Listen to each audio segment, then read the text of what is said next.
Welcome everyone back to Tales from the 90s. As you may have noticed, this is our actually third week in going back to the year 1992, and I choose these by random, so it's not like I planned this. Last week we were on November of 92. We're going to skip back 2 months to September. Of course, everybody knows September is when TV shows start, series start, so I got a lot to talk about with that. Not a lot going on in wrestling, like as far as pay-per-views, but still a lot of news from that month, and just, we talk about everything here. TV, video games, whatever. Anyway, let's get to it.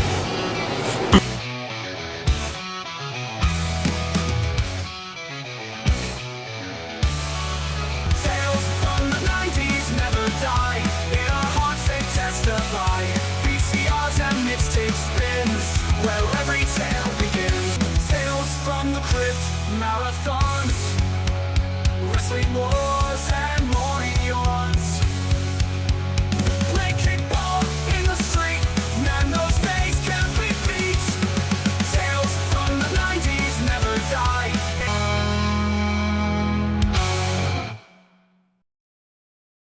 Look for new Jackasses of the Week. That one's really gonna make some people mad. Talking about a lot of stuff that's been going on recently.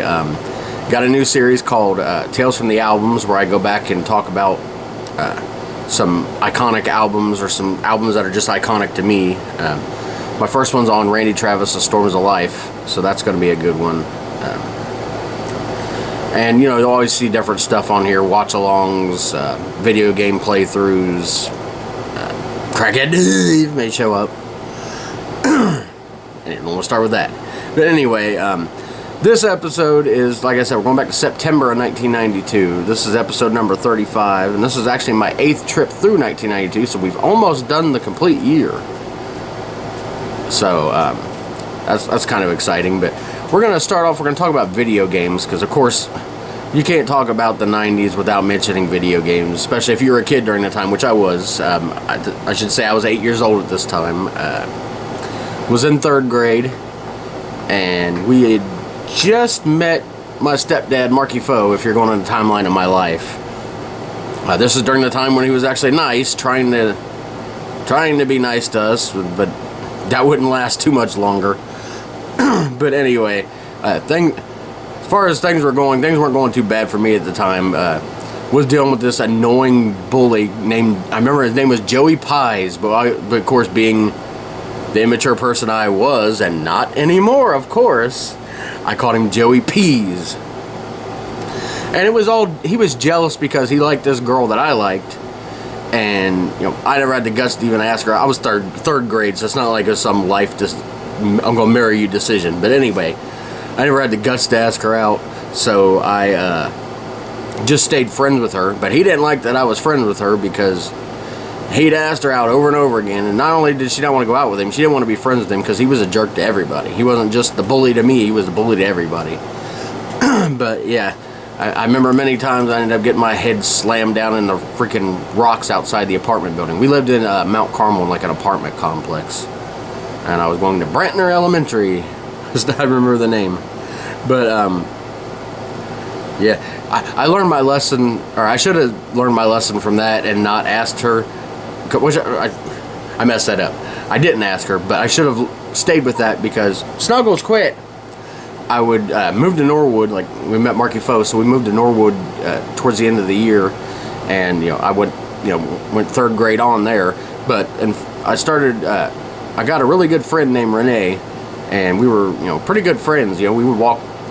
Her way home from school was on my way, so we'd walk home from school and everything, and I got the wrong idea thinking she liked me like that. So I asked her out, and she got totally mad about it. Not only obviously didn't go out with me, but stopped being my friend after that. It sucked. So I should have stayed with like I did with my first crush in 3rd grade, and just never said anything. By the way, if you're out there, your name is Cynthia, and you lived in Mount Carmel Apartments. I don't know which ones, and I don't even remember. I think her last name was Cash. Cynthia Cash. If you're out there, you're my age, and you're in 3rd grade in 1992 at Brantner Elementary, get a hold of me. No, I'm married. I'm not gonna ask you out. It's just I don't know. That'd be really freaking cool to hear from someone, like the first like friend I can even remember having in school. You know, we always have friends, you know, throughout school. We don't even remember some of their names, but once you get a memory and you like actually remember somebody, you know, you consider that your first friend. But you know, we moved away and I never heard from her again. So, almost 92. Oh geez, 23 years ago. That does not seem right. Oh wait, is that right? 1902, 12, 22. No, 32. 22 sounded bad enough. 32 years ago was this year we're going back to. Anyway, I kind of sidetracked. I went into video games. Of course, at the time, the only I talked about it last week. Playing the NES. You know, the Super Nintendo was out, but you know, mom being a single mom and raising 3 kids by herself, you know, we were lucky and happy to get the NES. You know, the original Nintendo. You know, it'd been out for a while, but still, we were like, this is awesome, you know. Of course, we watched TV and like, oh, the Super Nintendo, but, you know, at that time, it wasn't really like a, you know, I didn't notice pressure of like, oh, you got to get a Super Nintendo or you're not cool. Of course, other kids had different experiences, and when I moved to Norwood, that was definitely a thing. You know, if you didn't have a PlayStation, you know, and you had a Nintendo 64, you were missing out because you didn't have the PlayStation. I actually prefer the Nintendo 64 to the PlayStation. And we actually had a PlayStation long before we ever had a Nintendo 64. But I actually prefer the Nintendo 64. But anyway, get to the... frog in my throat as always. Get to the best-selling games of the month for Nintendo. And the original NES, the best-selling game was Yoshi. And I've never even heard of this. Of course, everybody knows Yoshi from... You know, introduced the Super Mario World for Super Nintendo, but they actually had a Yoshi game on NES. But this wasn't anything like a Mario game. This was like a block falling game, like you see a million of these on apps these days. But it had like Mario enemies. But yeah, I'd never even heard of that game. The best-selling Super Nintendo game was Turtles in Time. It was a port of an arcade game, and it was like a direct sequel, the original one, and of course everybody remembers, especially on console, how hard that freaking original Turtles game was. But it's actually the 4th Turtles game on console. So, you know, it's a sequel to the original, but it's technically the 4th console Turtles game, so it's often called Turtles in Time 4 or something like that.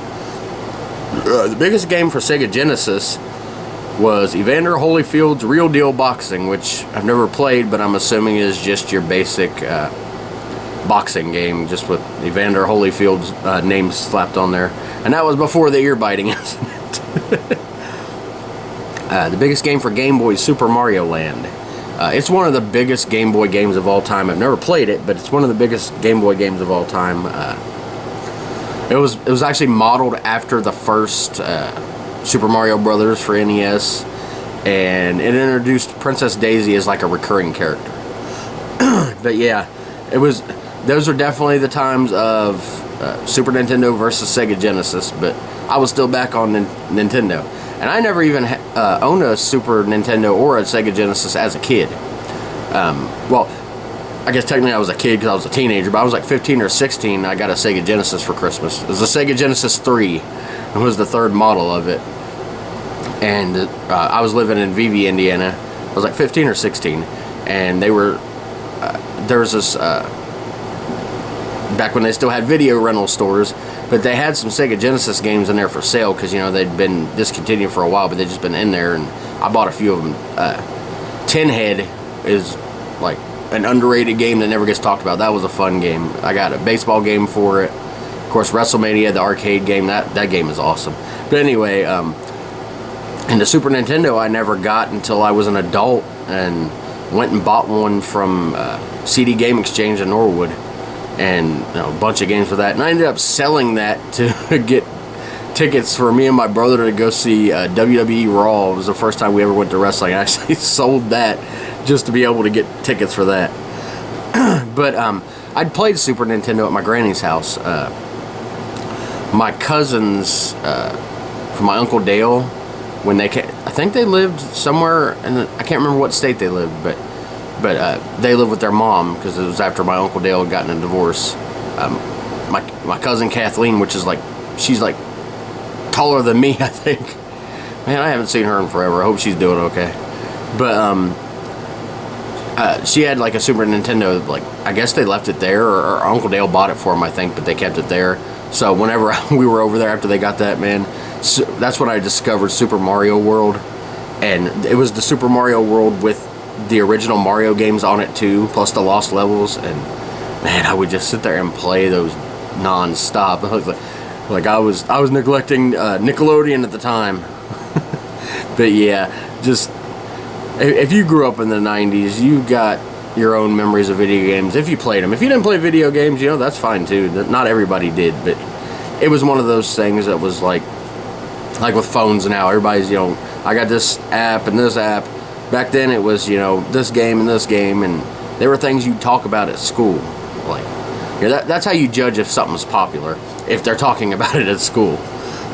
If they're not, then it's probably not too popular, at least with kids. Speaking of kids, we're going to move on to talk about some kids' meals. I started this a few weeks ago. I won't talk about it every week, but it's neat to go back and look at the different kids' meal toys that they had. I'm going to drink a Dr. Pepper. Funny story on that. I always can't drink Dr. Pepper without thinking about it. My brother Josh knows this. When we lived in Marky Fo, during the abusive times in Norwood, all he would drink was Dr. Pepper, and we weren't ever allowed to have any pop. And yes, I'm from Cincinnati. I'm from whatever area that calls it. I call it pop. A lot of people call it soda or soda pop. It's pop to me. It'll always be pop. But all he would drink was Dr. Pepper, and we would sneak him because, I mean, he couldn't even keep track of anything. Like, he had a pie, and we would take and like cut little sections out of it and make it look like it was like cut that way, and he wouldn't even notice it. We'd eat over half the pie, and he wouldn't even notice it. Like, I would notice that if my kid done that to me. I'd be like measuring with the measure tape, like, you took like 1/16 of my pie. But anyway, we would open the pop and sit there, and I would drink it by the steps, by the because the kitchen led to the basement steps, and there was this concrete wall at the bottom of the steps. You know, there was like a door to the basement, but it was always open. I believe he took it off the hinges. Yeah. Anyway, I took a drink of the. You know, I would drink the pop as much as I could, and if I heard him coming, I would throw it as hard as I could down the base of the evidence.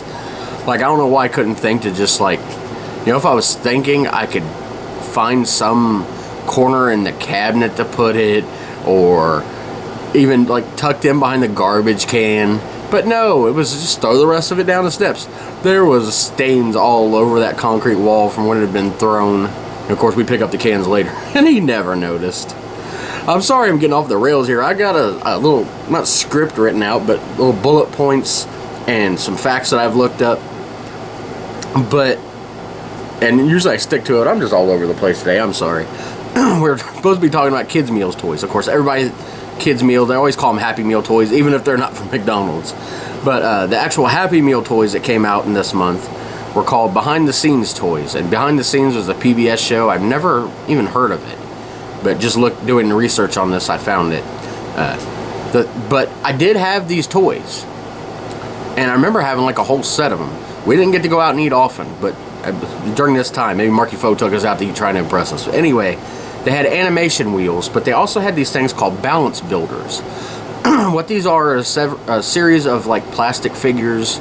Like one was like, the one I remember the most was like an orange one, and the arms went out, and it had like little like bumps, look like muscles. But what it really was is you would balance these with, you know, you had to get all the other figures. Of course, you had to buy the other Happy Meals. But I remember us having a complete set.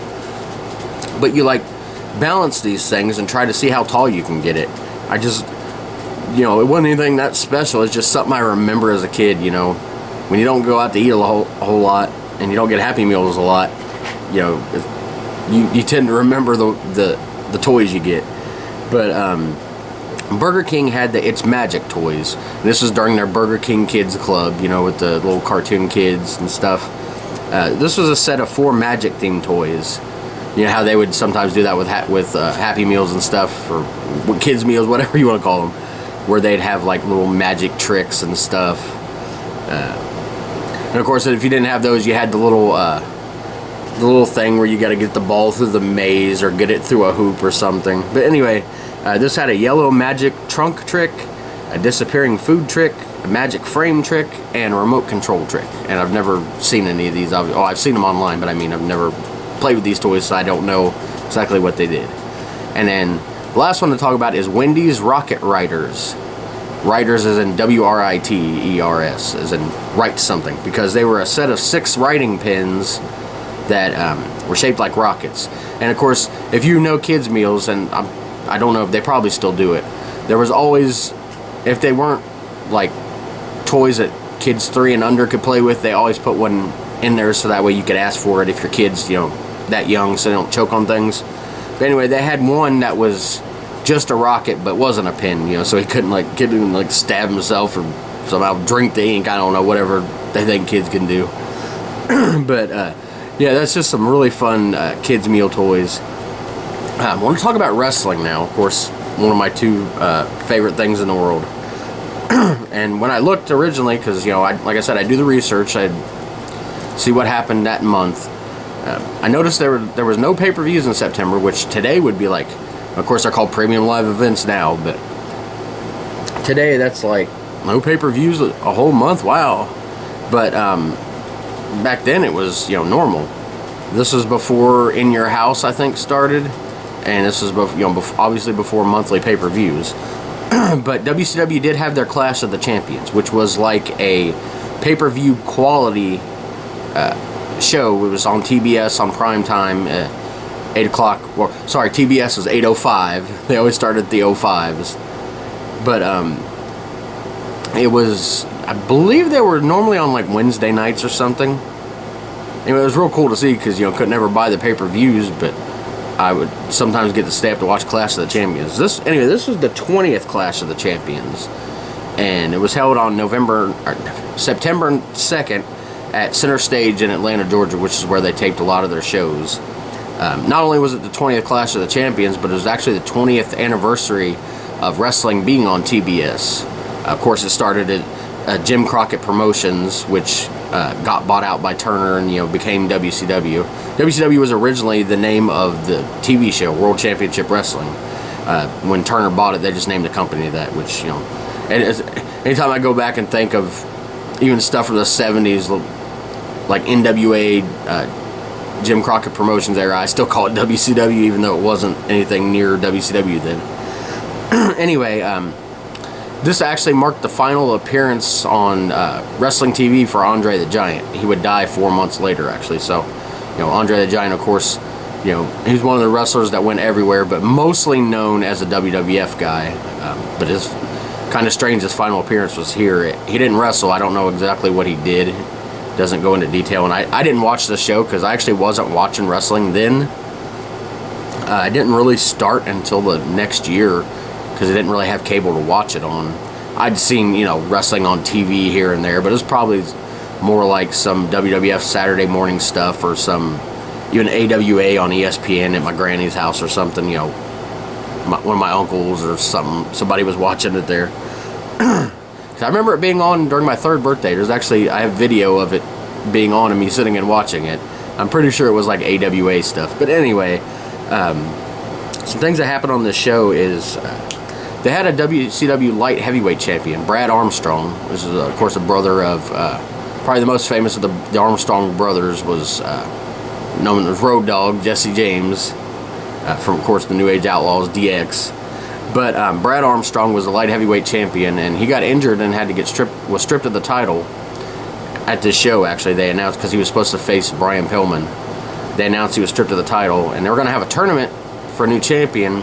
However, shortly after this, Bill Watts took over, and he was one of them old school guys.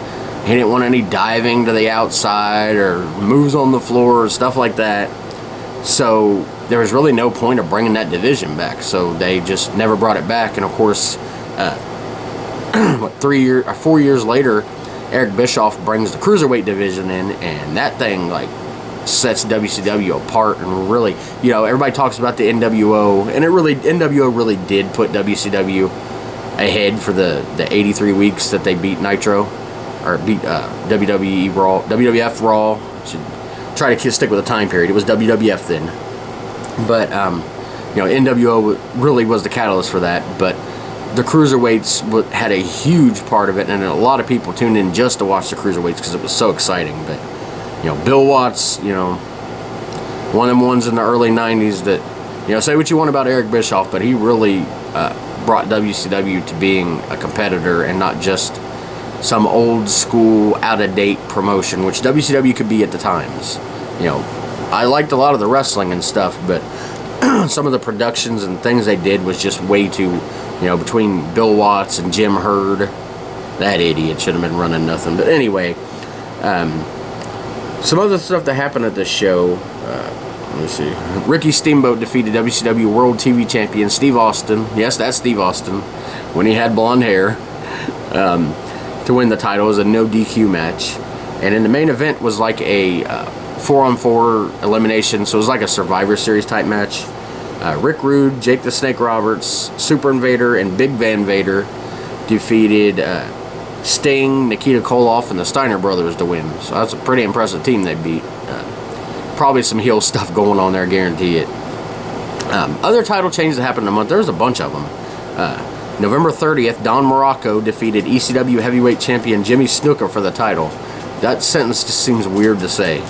I got go back, of course, this is pre-Extreme Championship Wrestling. This is when it was Eastern Championship Wrestling. I believe Paul Heyman had just taken over in September, I believe.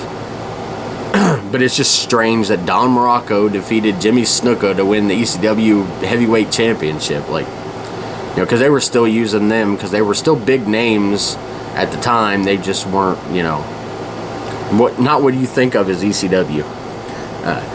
September 12th, ECW TV champion Johnny Hotbody had to relinquish the title due to ankle injury. And then on the 30th, the same show that Don Morocco won the ECW championship, Glenn Osborne defeated Mr. Sandman to win the vacant title. Yes, I talked last week about the Sandman winning the ECW championship, which he would win 2 months after this. But it wasn't the Sandman everybody thinks of, you know, the beer drinking through the crowd, and, you know, everybody thinks he got his name from the Metallica song Enter Sandman. But no, he was originally a surfer guy. Came out with like wearing full surfer clothes with the actual surfboard.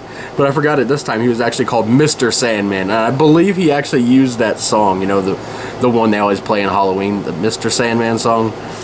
Like, if he would have continued, Paul Heyman coming in definitely gave him a career, because he wouldn't have been more than just a footnote in a small company's history if Paul Heyman hadn't come around. But let's see. Scott Steiner defeated, of course I said Ricky Steamboat won the TV title at Clash of the Champions. Well, Scott Steiner would go on to defeat him for that title, I can't talk, on WCW Worldwide, which actually aired like on October 3rd. You know, back then, sometimes they would tape things well in advance just to, you know, not a whole lot of live wrestling at the time besides pay-per-views, and, you know, even their biggest show was WCW Saturday Night, and that wasn't live. But another title change, September 26th, Barry Windham and Dustin Rhodes defeated WCW World Tag Team Champions Terry Gordy and Steve Williams on WCW Saturday Night. And finally, on November 1st, I got November stuck in my head because last week was November. September 1st, Ric Flair defeated WWF champion Macho Man Randy Savage to win the title on an episode of Primetime Wrestling, and that was Ric's second and final WWF championship. Of course, most famously, he'd won it earlier in the year at the Royal Rumble. The title was actually up for grabs in the Royal Rumble, and he won from, I think, number 3. But one final note of wrestling, September of '92 marked the pro debut of Taka Michinoku, I always say that wrong. Of course, most famous for being part of Kai and Tai and the WWF Light Heavyweight Champion. But also, the man known now as JBL, John Layfield, Bradshaw, Justin Hawk Bradshaw, New Blackjack, whatever he you want to consider him. Of course, the APA was famous too, but he debuted in this month too, and you know, went on to have a bigger career than I think anybody ever thought he. I don't think anybody ever thought he would be like a big world champion, and you know, I mean, he played that part well. Like he was, you know, believable in everything, whether he was like the bar fighter guy or the, you know, almost like a hitman type guy, you know, where they'd hire him and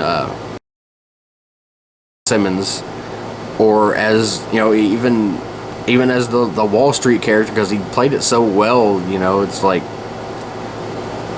you know, it's he any character he did really well. So, you know, in a sense, it's not surprising because he was so good at it, but still, you wouldn't think of him as being one of the longest reigning champions in SmackDown history, as he always like to say every single week.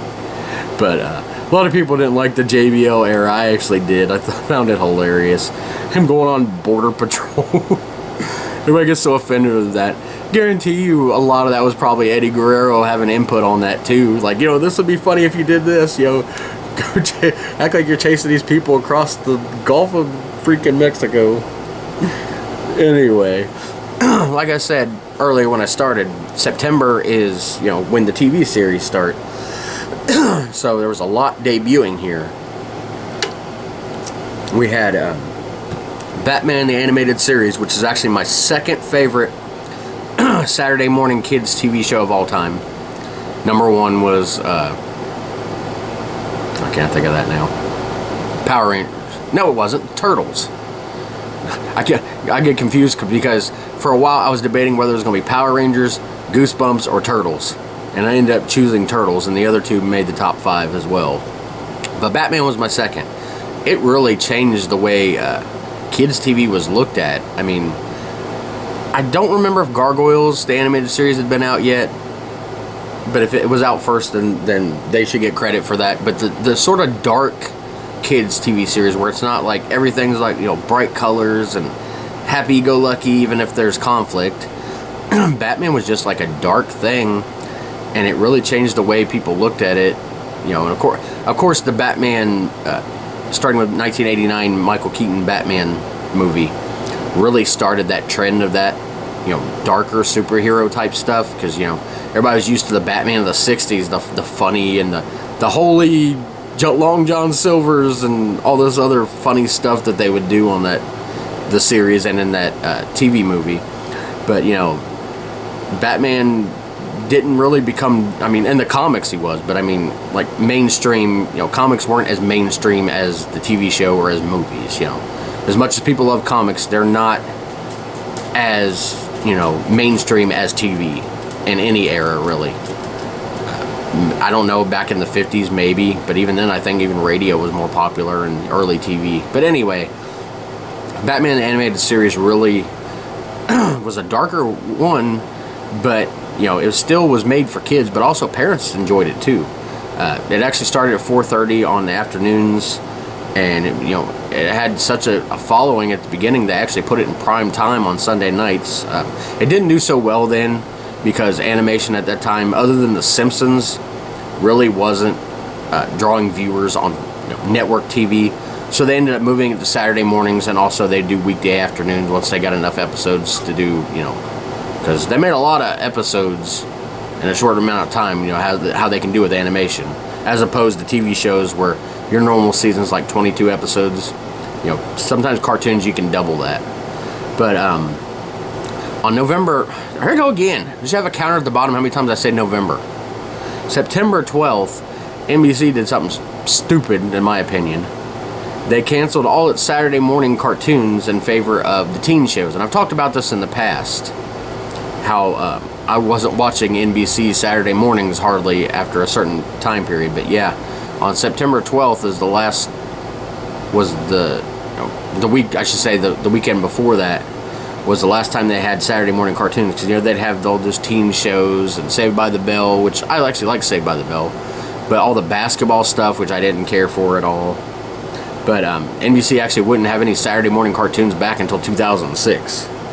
It was a huge loss for the kids market there, because a lot of the teens weren't watching Saturday morning stuff anyway. They were, you know, they were either watching Nickelodeon or they were watching. Of course, Cartoon Network started the month after this, but they were, you know, outside playing, even, you know, or watching MTV most likely. Of course, that's not my type of music, but so I wouldn't have been watching. I would have been watching CMT and TNN. But anyway, I'll talk about music a little bit. But yeah, just a bad move on, you know. I think it really played out that way, you know, to show that NBC was kind of just dumb. But anyway, some shows that debuted besides the Batman animated series. Lamb Chop's Play Along on PBS. Everybody remembers that Sherry Lewis with her lamb chop puppet and, you know, all the little skits. And of course, this is the song that never ends. If you're from the 90s, you heard that, and the kids would just sing it over and over and over again and get yelled at in school. But the Little Mermaid series, which is, you know, cartoon series obviously based on the Disney movie, debuted on CBS. Of course, this is before ABC and Disney were merged, so you would sometimes find Disney shows on CBS. ABC debuted a Saturday morning cartoon, The Addams Family, which is really good. Of course, you know, the Addams Family movie had been in theaters. Speaking of another dark movie that was, you know, made for kids, because the Addams Family movie was it was made for families, and obviously people that remember the Addams Family from the 60s, but it was also made for kids too, and definitely the cartoon was. But Nickelodeon Guts debuted this month. Love that show. Of course, hosted by Mike O'Malley, sort of like our version of the American Gladiators. You know, American Gladiators for kids. Before that was actually a show. You know, you would do all the different, be a lot of sports games, you know, put a ball in a hoop with like a bungee cord or running around a track. But of course, the final was climbing up the aggro crag, and, you know, you got to hit all these actuators on the way and then get to the top and, you know, get a glowing piece of the rock. Just a highly athletic game show. It was really fun to watch. Hanging with Mr. Cooper debuted, which I remember watching a little bit, but I don't have a ton of memories on that show. I'd like to go back and watch that whole series. But he's a former basketball player that becomes like a high school coach, and I think a gym teacher, I think. But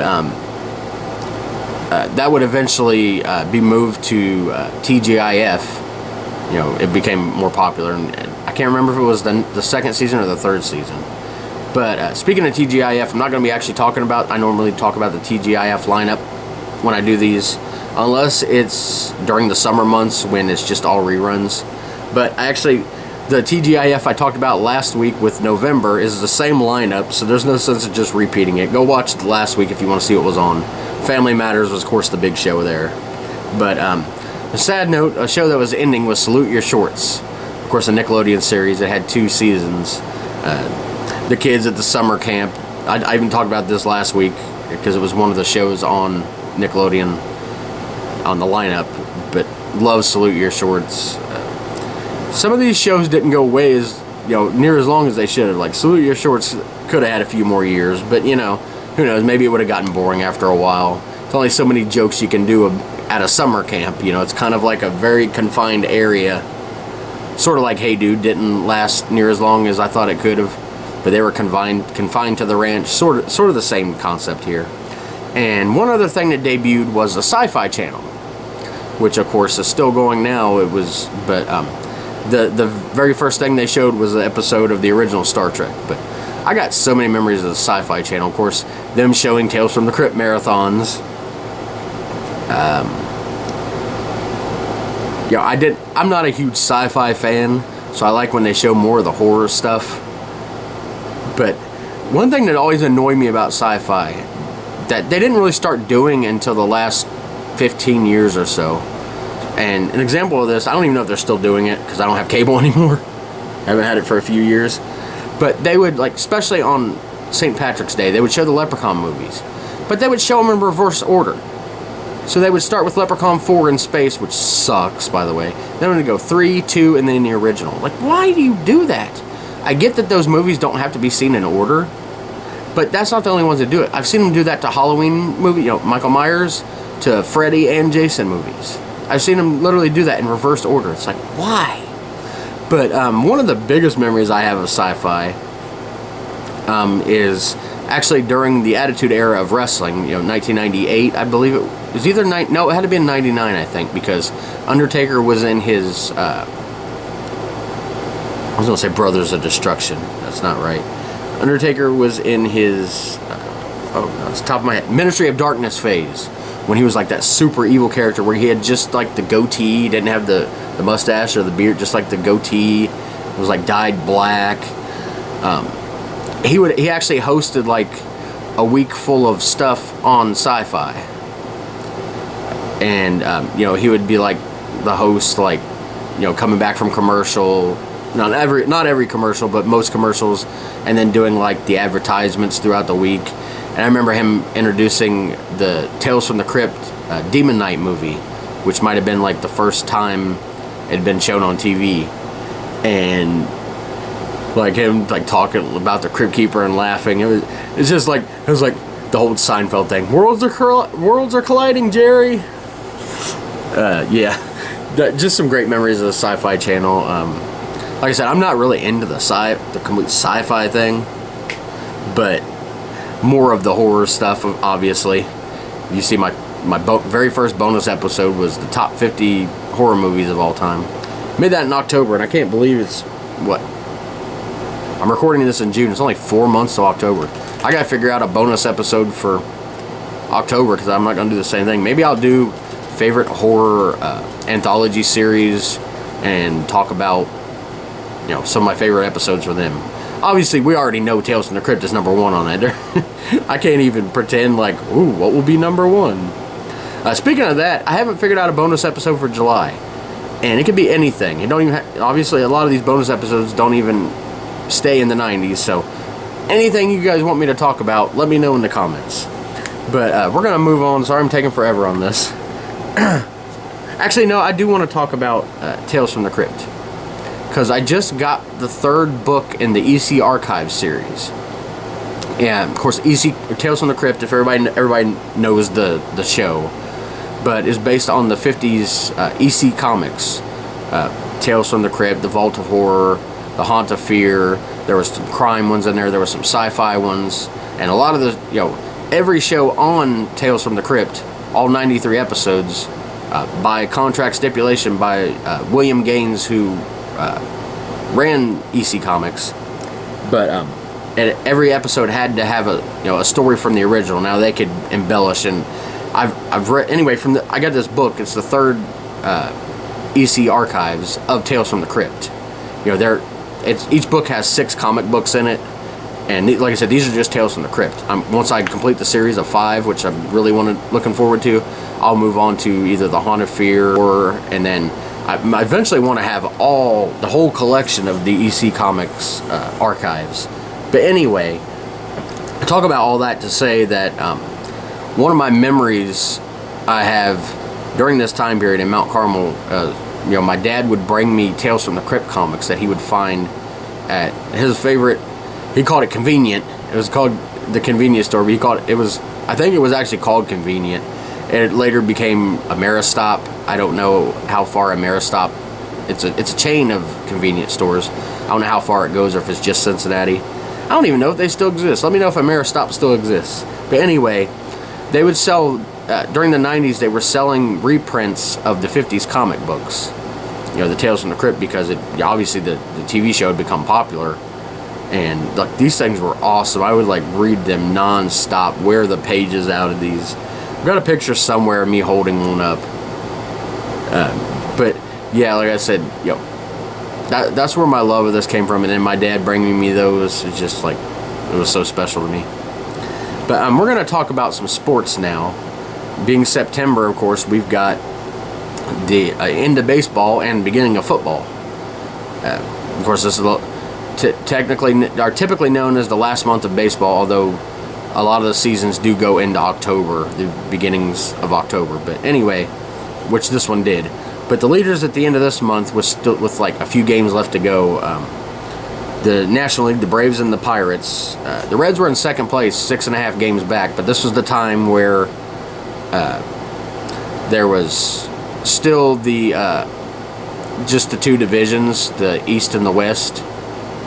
and we were in the Western Division for some weird reason, even though I would consider Cincinnati more towards the eastern side if you look at the freaking map and split the country in half. Anyway, being in second place did nothing because you had to, it was, the leaders of the West and leaders of the East face each other, and then the winner goes to the World Series. Of course, a lot's changed since then. There's 3 divisions in each league, and there's, each division has a winner. Plus, there's 3 wild card teams. So, a lot's changed in baseball, and I think for the better. A lot of people don't like it. They think it's a little watered down, but you still got to win in the end. It's not like they put more teams in. Even if they put every team in, which I don't think they ever do, it would be stupid to have a season and then just every team make the playoffs. But even if they did that, the good teams are still going to win. And I know there's always flukes and stuff that happen, but it's like if you're a world champion, you can overcome anything. Anyway, the American League's leaders were the Athletics and the Blue Jays. And I've already talked at length about the postseason back at episode 18 when I did October. But the Blue Jays defeated the Braves to win the World Series. But the players of the month for September were Frank Thomas and Barry Bonds. And the pitchers of the month were Cal Eldred, and for the Reds, Jose Rio. Which, of course, Jose was a big part of that, the 90s, the 1990 World Series, the Reds World Series team. Ended up having almost career-ending injury and came back, I think the late 90s for he obviously wasn't the same pitcher, but it was such a long length in time that the fact he came back was a huge story in Cincinnati. But the NFL had just started. Like I said, they completed the week 4, so they were a fourth of the way through their season. Leaders of the AFC were the Bills. They were 4-0. Dolphins were 3-0, and then other leaders were the Houston Oilers, which of course don't exist anymore. They moved to Tennessee. They're the Titans. A lot of people watching football that don't even know about the Houston Oilers. Probably oh, was that the Texans? No, the Texans were just an expansion team. The actual Houston Oilers lineage goes to the Tennessee Titans. But the other leaders were Steelers, Broncos, and Chiefs. Bengals were third at this time in the Central, 2-2. Of course, we ended up. This is the 90s Bengals. You ain't gonna get no good reports about them. I think 1990 we had an okay season. I can't remember, but the rest of it, freaking crap. But the NFC Cowboys and Eagles were perfect at 3-0, and other teams that were leading were Vikings, Buccaneers, and 49ers. And of course, I've already talked about this, but Super Bowl, which of course is January of '93, but it's for the '92 season. The Cowboys beat the Bills. But it was during this time that the Falcons started playing in the Georgia Dome for the first time ever, which they would play until 2016. But before that, they were playing in the Atlanta Fulton County Stadium, I believe it was called, which they shared with the Braves. And of course, in 1997, the Braves moved into Turner Field, which was created for the Olympic baseball stadium for the '96 Olympics. But in '97, they moved into that. And they're in another park now. I'm surprised it didn't last as long. Maybe they didn't. I don't know the exact reason why. Maybe since it was built for the Olympics, it wasn't they didn't put too much long-term thought into it. I don't know. But anyway, some NASCAR news. Of course, I'd already talked. Alan Kulwicki won his one and only championship that year, a couple months later in November. But winners of the races this month: Darrell Waltrip won the Mountain Dew Southern 500 at Darlington.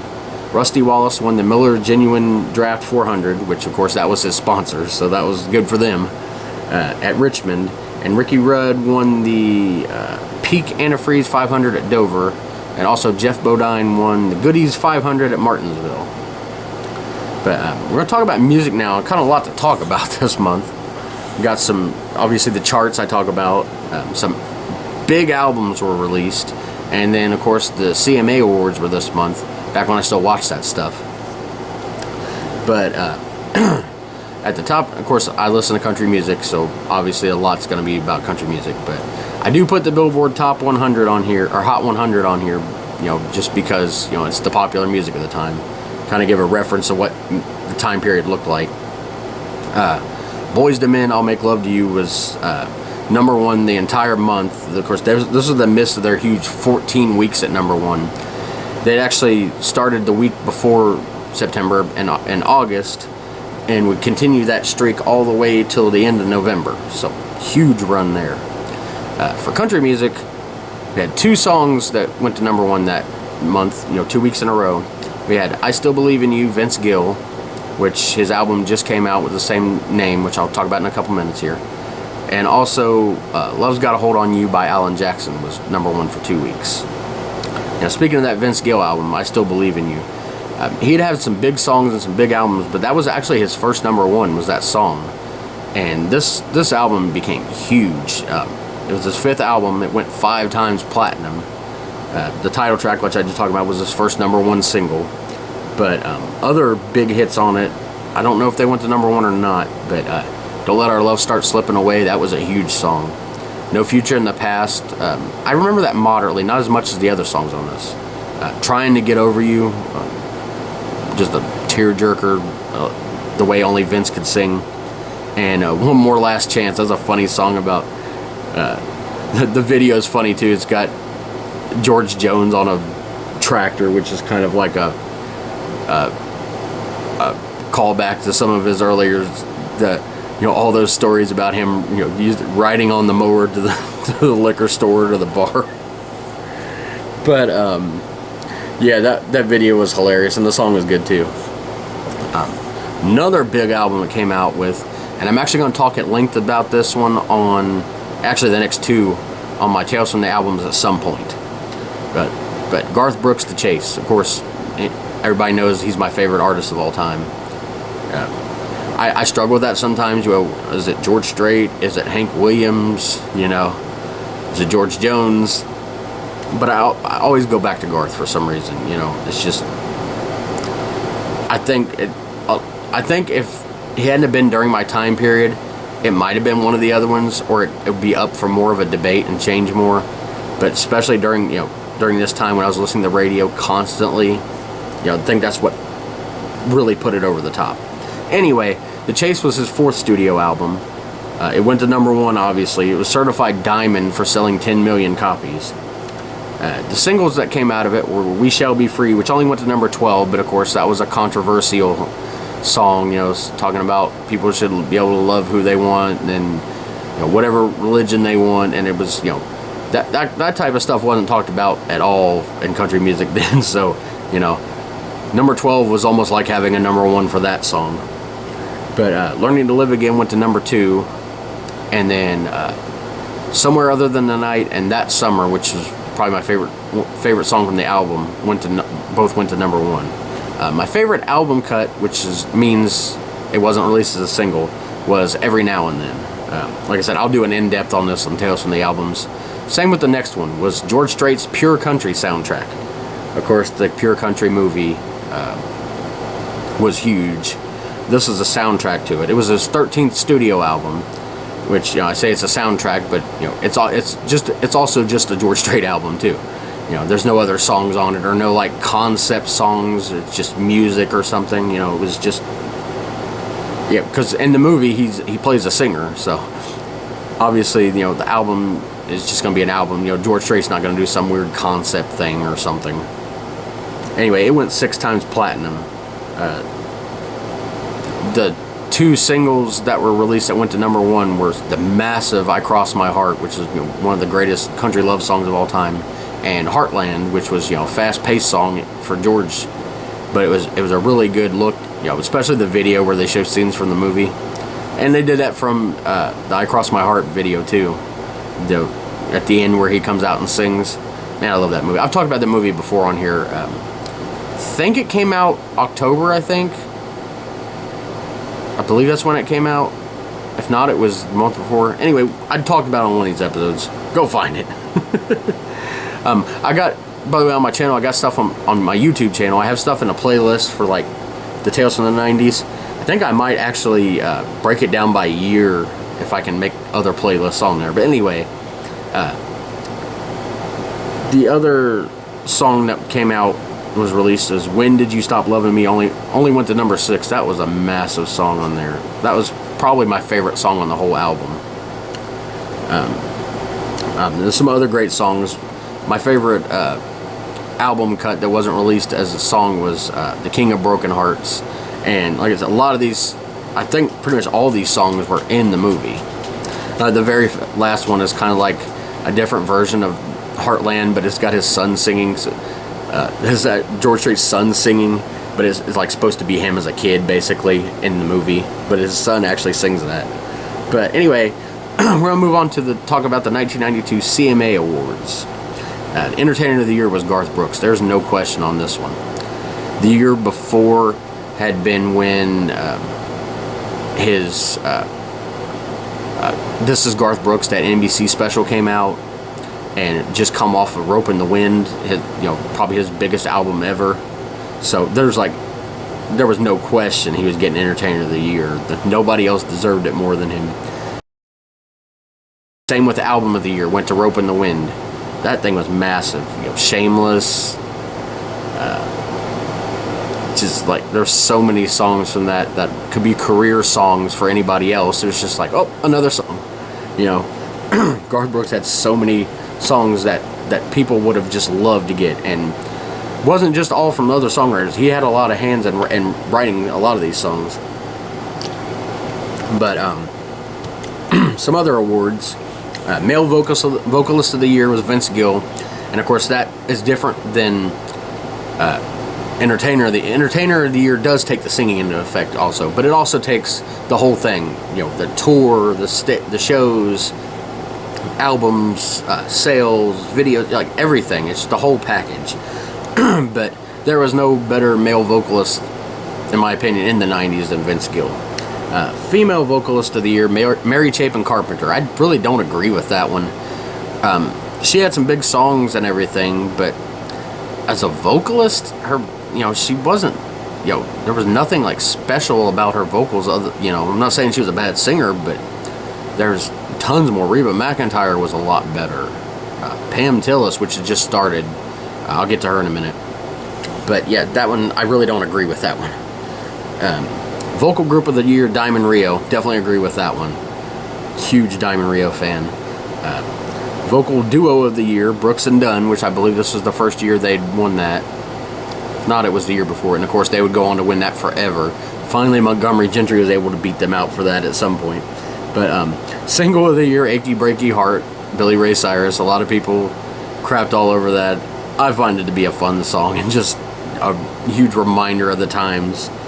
And it was definitely the Single of the Year. I believe they based that on, how many times it's played and everything. Song of the Year, and the difference, the Single of the Year is like I said, based on radio play. Song of the Year is based on the song they think has they think is the better written song, because the award always goes to the songwriters. But anyway, that was Look at Us by Vince Gill, written by Vince Gill and Max D. Barnes. Of course, Vince Gill, amazing singer, amazing guitar player, and amazing songwriter. I mean, why this man didn't have an even longer career, I don't know. Like, he could do it all. Let's see here. Where are we at? Horizon Award. This is one I really don't agree with, and I put the ones that the Horizon Award is, of course, like the New Artist Award. Went to Susie Boggess, and a lot of people are like, who in the heck is that? She had some moderate success, but I really never liked any of her songs. And it's not just the fact that I didn't really like her, and it has nothing to do with her person, just I didn't really like her voice, didn't like her songs. But the list of people that she beat out for this is baffling. Brooks and Dunn, like, she freaking beat Brooks and Dunn, and you see what they came out with at their first album. Billy Dean, I mean, that Billy the Kid song was everywhere. Somewhere in My Broken Heart, beat him out. Pam Tillis, maybe it was Memphis, like, she had a massive start with that. And Trisha freaking Yearwood with She's in Love with the Boy. That song right there was up for Song of the Year. But Susie Boggess, I'm sorry, they got it wrong there. And time proved that out. Brooks and Dunn lasted until they retired in like the mid-2000s, and they even came back. Billy Dean had a big career through the 90s, not as long as he should have, but more than Susie Boggess. Pam Tillis, the same with that. And Trisha Yearwood, massive career. I mean, look at How Do I Live, 1997, Song of the Year on every chart. Anyway, we'll get off that. Musician of the Year, which I never knew at the time because, you know, I wasn't, you know, musicians really don't get accolades, like, as far as, like, on the radio, unless it's, you know, one of the singers playing guitar. But anyways, Mark O'Connor, he was a fiddle player, which I know now, and I know more about musicians now, but at the time I had no idea who he was. It's just this guy they bring out every year to say he's Musician of the Year. But yeah, he was a very good fiddle player. Music Video of the Year, Midnight in Montgomery, Alan Jackson. Oh man, that video scares me like all the time. I don't know why. But it's like visiting, it's about visiting Hank Williams' grave and like seeing his ghost, and like the instruments on that song and the visuals of the video, like, it still creeps me out. I love that video. Vocal Event of the Year is, this one's Gonna Hurt You, Marty Stewart and Travis Tritt. Of course, they had been famously done the Whiskey Ain't Workin', which I believe also won an award too. But anytime those Marty Stewart and Travis Tritt sing together, magic. And then George Jones went into the Hall of Fame that year, which by 1992, still, he's way past time. Can't say enough about George Jones from everybody. Of course, everybody knows He Stopped Loving Her Today, but that's just the tip of the iceberg. A close second favorite of his, that one has to be the favorite, but the close second favorite is the Grand Tour, and just from the 60s on, you know. And he was one of them ones that changed with the times too, you know. He was more rockabilly at first, and then like real stone cold country, and then the 70s was able to move into that more of, and I want to say pop, but popish sound as far as like more guitars in there. And then was able to change the time in the 80s, and even into the 90s he was still making it. I mean, at this show he did the I Don't Need Your Rocking Chair song, and that was a massive hit. I believe I think it won the Vocal Event of the Year for next year, because I think he debuted the song at this one. But we're going to talk about now, just talked about a little bit before, was Tales from the Crypt. I haven't been talking about that recently because every month and year I've been doing hasn't had any Tales from the Crypt episodes. So and that's when I want to do is when they came out, because I could talk about them over and over again, but then I'd run out of stuff to talk about. So I try to talk about something that was on during the time. And of course, I know the very first season of Tales from the Crypt came out in 1989. I actually plan on doing that on whenever I get to do the January of 1990 episode, which would be the first month and year of the 90s. I haven't done that one yet, and I haven't done the last either. I'll have a little bit about Y2K and stuff then, and my experience of the once in a lifetime, the clock turns January 1st, 2000. There I am freaking snoring in my grandpa's chair in the living room. Didn't make it till midnight. I fell asleep like 4 minutes before midnight. So I'm going to have to be alive to year 3000 to see the next millennium in. I'm sure that'll happen. But anyway, that January 1990 episode, I will be talking about the first season of Tales from the Crypt. But anyway, during this time, they were in season 4, and the final 3 episodes of that season aired. We got Strung Along, which I don't have too many memories of. It's about a puppet clown. Like I said, I don't have too many memories of that. I may have seen it once. There's been a couple I've only seen once, and I have the whole series on DVD. But, in fact, in a not too little while, I'm going to actually go back and watch that so I can remember it. But another one was Werewolf Concerto. It was like there were like a style of like a whodunit. They were like this hotel or lodge or something. There's been like werewolf attacks, so they're trying to figure out who the werewolf is. And at the end, this woman has been looking, finds out who the werewolf is, but turns out that she's a vampire, which is actually a theme on a few Tales from the Crypt episodes. Vampires and werewolves in the same one, and of course with Twilight and all those movies that became huge later on. But Tales from the Crypt was doing it first. I'm sure not first, but to me. But the final episode of the season 4 was Curiosity Killed, which I just seen a couple weeks ago, actually. Actually, not even full. I watched it on Friday the 13th. It's about 2 old couples. One that got along well, okay, But the other two fought all the freaking time over everything. Anyway, the two men from the couples found like this like voodoo thing. It's like a fountain of youth where they could become younger. And the guy, the arguing guy's wife, you know, thinks that they're planning on killing her when really what they're planning on doing is trying to make her younger. And they keep messing with her like during the thing. Like the thing I always remember is that they would like gooly gooly gooly gooly. They would say that over and over again. And like I don't know why it just gets stuck in my head. Gooly gooly. Anyway, she ends up like I forget exactly what she did, but like she ends up killing them all because she thinks they're all plotting against her when really they're just trying to make everybody young again. She ends up killing them all and then drinking the potion for herself, and she starts getting younger. But she like left the bottle at the bottom, or the bottle on the ground with like some, you know, tipped over, and there was this dog that did not like this woman, and it was like on a leash because it was always trying, or on the chain, it was always trying to get after her. Anyway, the bottle fell right by the dog, so he licked up the stuff, and of course got younger, so his neck got smaller, and he slipped out of the chain and ended up killing the woman. So she ended up getting what she deserved, which is a theme in Tales from the Crypt. Always one of their biggest themes is people end up getting what they deserve in similar fashion or even worse ways. But we're gonna wind up the episode now. Jeez, I've been rambling. We're going to talk about the Nickelodeon lineup of the week. I'm doing just the Nickelodeon this week. It's not a Saturday morning, so it's just a random day I picked. I picked there I go again. September 1st of 1992, and it happens to be a Tuesday, so this is the Tuesday Nickelodeon lineup, which was during school year, so, you know, you'll get probably a lot of Nick Jr. stuff. I haven't looked at it ahead of time. Yeah, a lot of Nick Jr. stuff until, let me see when. Normally it's like 2. Yeah, about 2 when they put regular Nickelodeon stuff on for kids coming home from school.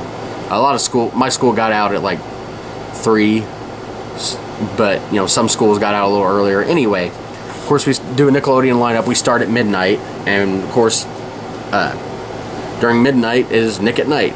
We got Mork and Mindy. I remember watching a few episodes of that. Of course, Robin Williams, great in that. We got the Mini Loves of Dobie Gillis, the Patty Duke Show, the Donna Reed Show, Fernwood Tonight, and I've never watched any of those. The Adventures of Superman, the classic, I believe it was 60s black and white one. Don't have a ton of memories of that. I may have seen an episode here and there. And we got the Dick Van Dyke Show, which I never really watched. Get Smart and Dragnet. Watched a few of those. Those are funny. Sort of precursors to the Naked Gun series and movies. 4:30, Alfred Hitchcock Presents. Just like a Twilight Zone, you know, I wouldn't say horror, but I classify it as that. Like, if I'm watching horror stuff, I'll put it like on a list to pick, you know, terror, suspense, sci-fi, horror. It all adds up. Anyway, the episode, some of these, they have episode names.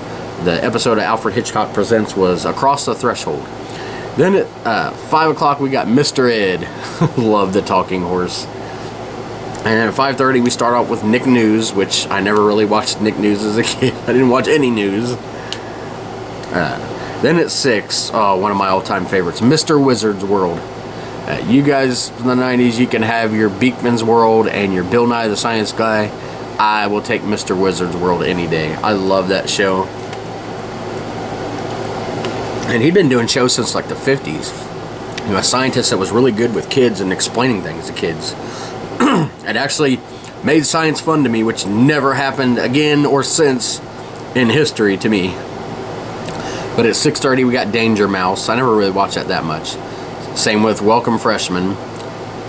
Then we got Heathcliff at 7:30, because, you know, they're still kids home from school and getting ready to go to school. Heathcliff, my favorite of the Orange Cats. It beats out Garfield to me, but I still love Garfield, but Heathcliff's always my favorite. Then we've got Looney Tunes on Nickelodeon.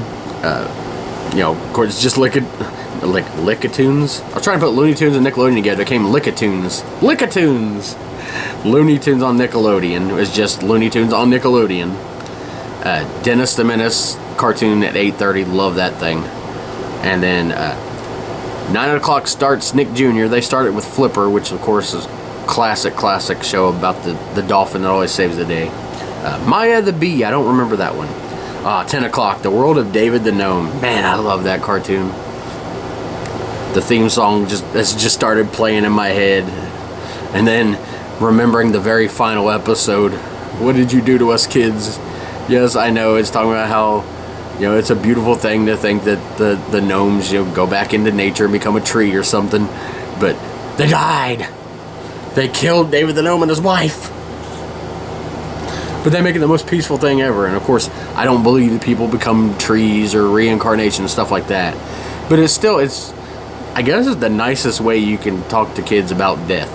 You know, making it like a peaceful thing. Like they're accepting their death. Not me, I'd be screaming, I don't want to be a tree. What if they cut me down someday? Anyway, we're off the rails. The Adventure of the Little Koala, never really watched. Of course, like I said, during this time I didn't have cable and also was in school during this. And so I wasn't home watching Nick Jr. a lot. You know, only at my granny's house during the summers or if I happened to be sick when we were living there. Eureka's Castle, though, I love that show. R.L. Stine was one of the creators on it. It's just about like a little music box that opens up to this world of Eureka's Castle. Oh, here we go. At noon, Sharon, Lois, and Bram's The Elephant Show. That is the one with Sharon, Lois, and Bram. They were like Canadian like entertainers. They like sung songs to kids and stuff. With a giant elephant costume guy following them around. But the song everybody remembers, that Skinnamarink dinky dink, Skinnamarink doo, I love you. That song. Always remember that. And then Fred Penner's Place, which is like kind of in the same vein of that type of show. I don't remember that one a whole lot. The Noozles or the Nozzles, never watched that. Same with the Little Bits. And then at 2, you know, we're starting to get kids home from school, so we got Heathcliff again. Then we got Jeff's Collie. I don't remember that show. Then Flipper, which shows that Flipper is not just for preschool aged kids, it's for all kids. Looney Tunes on Nickelodeon again. Then we got The Underdog Show, which is of course Underdog, that classic cartoon from the 60s. My brother Josh loved freaking Underdog. I did too, but that was his all-time favorite. And then we got Nickelodeon's Most Wanted, Yogi Bear, which is just a Nickelodeon branded version of the Yogi Bear. Then we've got starting at 5 was the time they were trying to name time slots. This was the Ozone. We started at 5. We've got Nick Arcade. Love that one. I talked about that last week because I think last week was, and November was actually the final episode. So 2 months from now, the final episode of Nick Arcade would air. But I love that one. You know, speaking of video games in the 90s, it combined everything you love there. Then at 5:30, I talked a little bit before about it. Hey Dude. Love that one. You know, it's Salute Your Shorts on a ranch. Or you could say that Salute Your Shorts is Hey Dude at summer camp. You know, those. I wish there would have been some crossover with them. That would have been hilarious to see. Just the way some of those characters would have interacted. 6 o'clock, What Would You Do? The Mark Sanders hosted game show / variety show where you poll people from the audience and at Nickelodeon Studios, and the famous Pie Pod where the pies would get slung at you, or later on the pie slide, and just that show, there was a mess everywhere. I love that show. 6:30, Wild and Crazy Kids. Love that one too. It was like a cross between like a physical game show and if you remember field day at school, like the last week or last day of school where you'd go out and play all those fun games out at it'd basically be like recess, but there'd be like games and relay games and sort of like that, but with like massive amounts of players. And they never really did like scores or anything, but it's just I think they had like winning teams, but it wasn't like competitive to the point of like normal game shows like Guts or Double Dare, where you're competing to win prizes. It's just kids having fun at like theme parks and different things like that. 7 o'clock, we got Looney Tunes on Nickelodeon again. Then we've got Bullwinkle's Moose-O-Rama, which is the Rocky and Bullwinkle. Of course, it had the Natasha and Boris and all those little cartoons they had in between the main story. But during this time, unless it's Saturday for SNCC, Nickelodeon ended at 8. We went back to Nick at Night, so we got the F Troop, Adventures of Superman, Get Smart, Dick Van Dyke Show, Dragnet, Alfred Hitchcock Presents, The Lucy Show, which was one of my mom's favorites. One of the three, either The Lucy Show, I Love Lucy, or Lucy and Desi Comedy Hour. All three of those are good. And then, oh no, I thought I was going to get through it. Green Acres. And it's not that I hate the show, it's just that song goes through my head. I've talked about it before. Literally, every single day, freaking Green Acres song will be playing through my head. And it just started now. And I don't even have to be thinking of it, hearing of it, and it'll just go into my head. But now I gotta see it. So thank you to Nick at Night for showing Green Acres on November on September 1st. Thank you for showing Green Acres so it can be popped into my head once a freaking again. This ain't November. Damn it. Anyway, we're about done here. Like I said, this has been the third week in a row we've been in 1992. We're actually leaving the year, but we ain't going that much farther. We're going to 1993. Over a year in advance. We're going to December of 1993. I would turn 10 in this month and was in 4th grade at the time. Last time we actually went back to 1993 was five episodes ago. We went back to March. Well, this will be December. And, of course, being December, I will be talking about some of the hot toys that came out during that time. And I guarantee you, 1993, a lot of them were Power Rangers. I definitely remember the Power Ranger toy I got that year, and I'll talk about that and some other Christmas memories. And I specifically remember this one when I turned 10, because it was like a big deal. Like, you're turning double digits, you'll never be out of that again unless you live to be 100. So I'm still working on that one. But anyway, check out all the other content on here. Well, if you're listening on Spotify, you won't check it out there, but if you are, check us out on YouTube or Facebook. I got all kinds of stuff there. Everything goes on to YouTube. The stuff on my Facebook, I'm either putting it on my personal page or the 90s or the bonus episodes of the video games and stuff. I'll split between my personal page and the Tales from the 90s page, but I share it on mine anyway. So if you haven't not followed me on Facebook, follow me there. But I would say the best place to get all my stuff is definitely YouTube. Subscribe to that. I believe it's called Tales from the 90s on YouTube, but I've got stuff from this, the home movies, stuff dating back years, just everything. Anyway, I'm blabbing on too much. I better shut up before it's November again. Thank you for joining me, and I'll see you next time.